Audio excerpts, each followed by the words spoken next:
We were like, oh my God, thank you God, it's like stopped raining. We just had inches of water on our floor and we're sitting there, we see it stopped raining. We know what the tide schedule is because we're looking at it. And the water kept rising. And it kept rising. Rescuing my dad also, you know, he had a heart attack 2 days later, which, you know, I totally attribute to the stress of the flooding of Ida.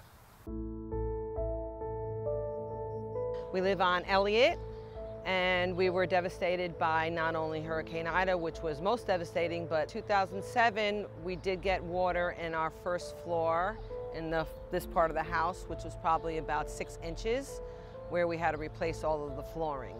This time we got 3.5 feet of water in our living space. I think officially 13 feet, 7 inches of water was measured right up through the basement, right up through the floors, right up into our main living area. We lost everything, so everything had to be gutted and replaced. We were built to specs, and that was not good enough. Yeah, so it's been pretty hard. The cleanup process starts with taking everything out.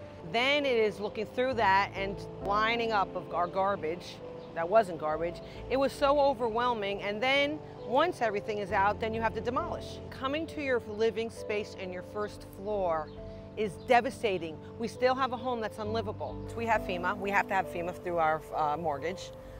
Insurance helped with about 57% of the cost.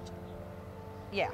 The rest is out of pocket, and the price of materials and... We spent $1,200 for 12 boards of plywood. Inflation is just crazy. Oh, we did get, I think, a small sum from the Hispanic Resource Center.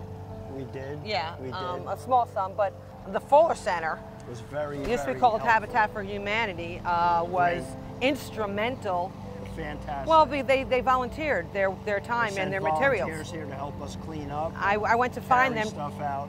I went to find them 2 days later, crying to Jim. You remember me from 2007? Well, they got a crew here and they helped demolish. They were awesome. And they stayed right with us, and they supplied us with, you know, a lot of materials or at cost. Materials, the manpower, and just really the emotional support that we weren't alone. So we're happy the Army Corps is going to start helping and doing stuff. There's things we can do.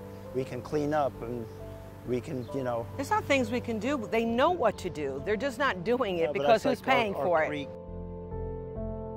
My grandfather, my father, him, us, our and my children, kids. and I love my home. It's 4 generations. I mean, so we love Mamaroneck. So people say, you know, pick up and move, but move where? You know, so I love my home. I was married in my home. My children, I don't want to move. It's just so hard. It's heartbreaking. As I said, and the floods are getting worse. They're increasing in frequency, so you don't get used to it ever. Yeah. It's so hard emotionally. There's so many thoughts about how devastating the flood is, how tough it is for, you know, not only us but everyone, that it almost gets jumbled inside of your head. That it's like you're in shock. There's so many things, and you can't even, it's hard to express. And like I see myself talking about it with my tone and matter-of-factly, and it's like